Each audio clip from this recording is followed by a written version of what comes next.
तो जी आज है मेरा इंडोनेशिया में डे 151 और दिन की शुरुआत बड़ी उम्मीद से हुई क्योंकि कई दिनों बाद धूप निकली थी। मैं इतना खुश था कि आपको क्या बताऊं, क्योंकि आज फाइनली मुझे अपने नए एडिडास शूज़ पहनने का मौका मिलने वाला था।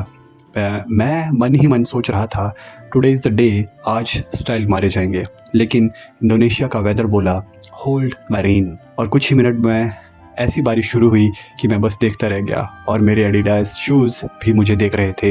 भाई आज भी नहीं। बारिश इतनी तेज़ थी कि घर जाना इम्पॉसिबल, तो मुझे ग्रैब कार बुलानी पड़ी और आज एक वीआईपी मोमेंट भी हुआ। एडमिन मुझे खुद कार तक छोड़ने आई। मैंने सोचा वाह, आज तो सेलिब्रिटी ट्रीटमेंट मिल रहा है। फिर कार में मेरी मुलाकात हुई जोसेफ से, और शौक की बात ये थी पहली बार किसी कैब ड्राइवर की इंग्लिश मुझसे बेहतर थी। तो मैंने पूछा, ब्रदर सीक्रेट क्या है? उन्होंने कहा, I lived in the Australia for 20 years as an engineer. मैंने सोचा ओह, इसीलिए इंग्लिश इतनी स्मूथ है। फिर रास्ते में मैंने दो स्टॉप्स करवाए। पहला सब्ज़ी लेने के लिए, और भाई जो गली थी ना, इतनी नैरो थी कि कार अंदर जाते ही लग रहा था अब या तो कार बचेगी या दीवार। खैर समहाउ सब्ज़ी ले ली। फिर जोसेफ ने मुझे टावर तक छोड़ा। जैसे ही मैं अपार्टमेंट पहुंचा, मुझे याद आया कि अरे लॉन्ड्री भी लेनी थी। मैं लॉन्ड्री लेने गया, वहाँ पता चला जिस बैग में मैंने कपड़े दिए थे वो बैग गायब है। कपड़े मिल गए, बैग शहीद हो गया।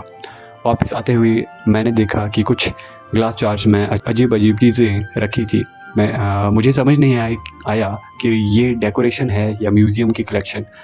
और फिर घर आया, खाना खाया, क्योंकि ये हमारा मीटिंग डे रहता है तो हमें ट्रेनिंग सेशन के लिए जाना होता है। और रवि भाई के रूम पे मैं मीटिंग के बाद गया तो रवि भाई दरवाजे से बाहर झांक रहे थे, क्योंकि सामने से कुछ लड़कियां गुजर रही थी। मैंने कहा, भाई रिसर्च बाद में करना, पहले दरवाज़ा बंद कर वरना पिटेंगे। फिर मैं वापस आ गया, तभी रवि भाई नीचे आए। मेरी कुछ चीज़ें उनके रूम में भूल गई थी। Honestly great gesture by Ravi bhai, दिल से बहुत अच्छे इंसान है। फिर मेरा फ्लैटमेट बोला मैं बाहर खाना खा कर आऊँगा। तो मैंने सोचा परफेक्ट, आज शेफ़ मूड ऑन। मैंने फ्राइज़ बनाए और साथ में टोमेटो कुकुम्बर जिंजर वाली फ्रेश चटनी भी बना ली। और सच बताऊँ, इतनी टेस्टी बनी थी कि मैंने खुद से ही कहा, ब्रो रेस्टोरेंट खोल लेते हैं। तो जी कुछ ऐसा रहा मेरा day 151 in Indonesia. Rain, adventure, laundry, research, fries, everything in one episode. Thank you so much for watching.